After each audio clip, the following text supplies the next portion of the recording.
दशकों पहले समुद्र में समा चुके टाइटैनिक के मलबे को पर्यटकों को दिखाने के लिए समुद्र तल तक पहुंची पनडुब्बी मध्य अटलांटिक महासागर में गुम हो गई। पनडुब्बी से अब संपर्क नहीं हो पा रहा है। यह पनडुब्बी पर्यटकों को लेकर दुनिया के सबसे चर्चित जहाजों में से एक टाइटैनिक के मलबे को दिखाने के लिए निकली। रविवार को डुबकी लगाने के करीबन 1 घंटे 45 मिनट के बाद ही पनडुब्बी का अपने बेस से संपर्क टूट गया। तभी से पनडुब्बी की खोज में बचाव व राहत कार्य चल रहा है। दरअसल एक टूर कंपनी ओशन गेट है जो कि समुद्र में पर्यटन का काम करती है। इनकी एक छोटी पनडुब्बी में 5 लोग सवार होकर टाइटैनिक का मलबा देखने के लिए गए थे। इन पर्यटकों की यह यात्रा तकरीबन 8 दिन की थी। इसका टिकट $2.5 लाख यानी कि लगभग 2 करोड़ रुपए होता है। पर्यटक पनडुब्बी को सतह पर तैर रहे जहाज से निर्देशित किया जाता है। इस टूर के दौरान पनडुब्बी टाइटैनिक जहाज के मलबे के पास समंदर में तकरीबन 3800 मीटर नीचे डुबकी लगाती है। अधिकारियों के मुताबिक सरकारी एजेंसियां, अमेरिका और कनाडा की नौसेनाएं और व्यावसायिक रूप से समंदर की गहराई में जाने वाली कंपनियां इस खोज अभियान में जुटी हुई हैं। टाइटैनिक का मलबा उत्तरी अमेरिका के समंदर के सबसे करीबी बिंदु कनाडा के न्यू फाउंडलैंड के सेंट जॉन्स में 700 किलोमीटर दूर अटलांटिक महासागर में पड़ा हुआ है। लापता पनडुब्बी ओशन गेट कंपनी की टाइटन सबमर्सिबल है जो एक ट्रक के बराबर बड़ी है और इसमें 5 लोग सवार हैं। आमतौर पर इस पनडुब्बी में आपात स्थिति में 4 दिन की ऑक्सीजन होती है।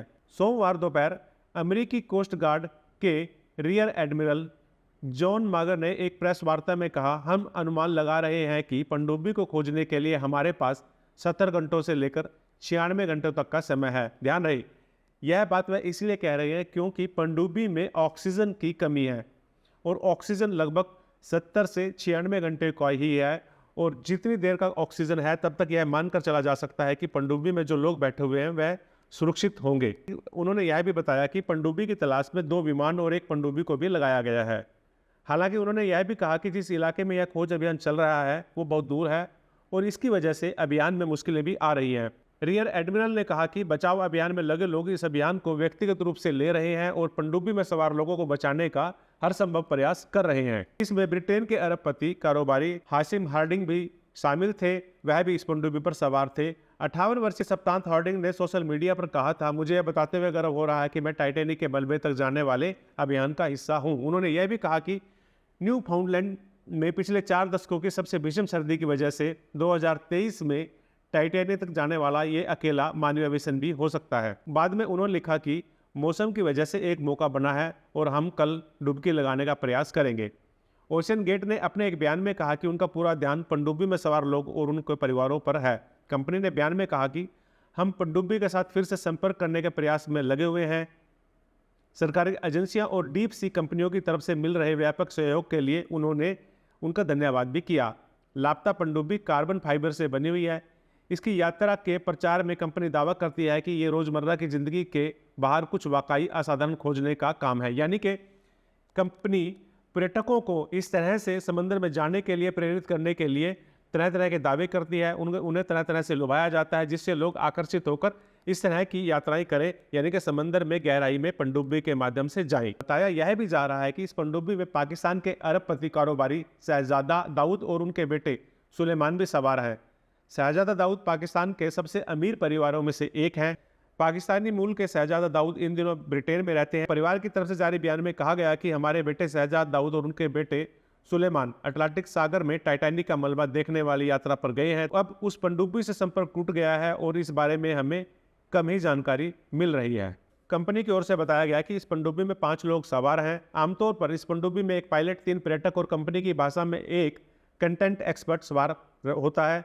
यह यात्रा न्यू फाउंडलैंड के सेंट जॉन से शुरू होती है। टाइटैनिक के मलबे तक पहुंचने और वापस आने की संपूर्ण डुबकी में 8 दिन का समय लगता है। ओशन गेट की वेबसाइट के मुताबिक उनके पास 3 पनडुब्बियां हैं, लेकिन सिर्फ टाइटन ही टाइटैनिक के मलबे तक पहुंचने में सक्षम है। ये पनडुब्बी 10,432 किलो वजन की है और कंपनी की वेबसाइट के मुताबिक 13,100 फीट की गहराई तक पहुंच सकती है। इस पनडुब्बी में 5 यात्रियों के लिए 96 घंटे की जीवन रक्षक ऑक्सीजन होती है। ओशन गेट के मालिक ने बताया कि पोलर प्रिंस नाम का एक जहाज भी इस अभियान का हिस्सा है। पिछले साल इस पनडुब्बी में यात्रा करने वाले एक जर्नलिस्ट ने बताया कि इस समय पनडुब्बी में सवार लोग और बाहरी दुनिया के बीच संपर्क का कोई रास्ता नहीं है, क्योंकि पानी के इतना नीचे न जीपीएस काम कर रहा है और ना ही रेडियो। उन्होंने बताया कि जब स्पोर्ट शिप यानी कि जहां से पनडुब्बी संचालित होती है, जो शिप समुद्र के सतह पर रहता है, उससे टेक्स्ट मैसेज भेजकर पनडुब्बी के अंदर संपर्क किया जाता है और वहीं से जो संदेश मिलते हैं उसी से अंदाजा लगाया जाता है कि पनडुब्बी में आखिर चल क्या रहा होगा। और इन संदेशों के माध्यम से ही पनडुब्बी को निर्देशित किया जाता है, पनडुब्बी को संदेश दिया जाता है और गाइड भी किया जाता है। पनडुब्बी में सवार यात्रियों को बाहर बोल्ट लगाकर सील कर दिया जाता है। ऐसे में अगर पनडुब्बी किसी तरह से सतह पर आ भी जाती है तो यात्रियों के बाहर निकलने का कोई रास्ता नहीं है, क्योंकि बाहर से पनडुब्बी पूरी तरह से बंद और सील है। यह सील इसलिए लगाई जाती है क्योंकि पनडुब्बी गहरे पानी में जाती है और बाहर से थोड़ा सा भी अगर एक बूंद पानी भी पनडुब्बी के अंदर चला गया तो पनडुब्बी में हादसा होने के चांस बढ़ जाते हैं। इसे देखते हुए पनडुब्बी को इस तरह से डिजाइन किया जाता है कि इसमें बाहर से संपर्क पूरी तरह से खत्म हो जाए, पनडुब्बी पूरी तरह से सील कर दी जाती है। ऐसे में अब यदि पनडुब्बी किसी तरह से पानी की सतह के ऊपर आ भी जाती है तो यात्री बाहर तब तक नहीं निकल सकते जब तक कि उन्हें बाहर से किसी की सपोर्ट ना मिल जाए, यानी कि कंपनी के कर्मचारी ही इस पनडुब्बी को बाहर से खोल सकते हैं। आपको याद होगा कि टाइटैनिक अपने दौर का सबसे बड़ा जहाज था जो अपनी पहली यात्रा के दौरान डूब गया था। 1912 में ब्रिटेन से अमेरिका जा रहा यह जहाज एक आइसबर्ग से टकरा गया था। इस जहाज पर 2200 लोग सवार थे, जिसमें से 1500 लोग मारे गए थे। 1985 में टाइटैनिक जहाज का मलबा मिला था और तब से इस मलबे को देखने के लिए खोजी अभियान जारी रहते हैं।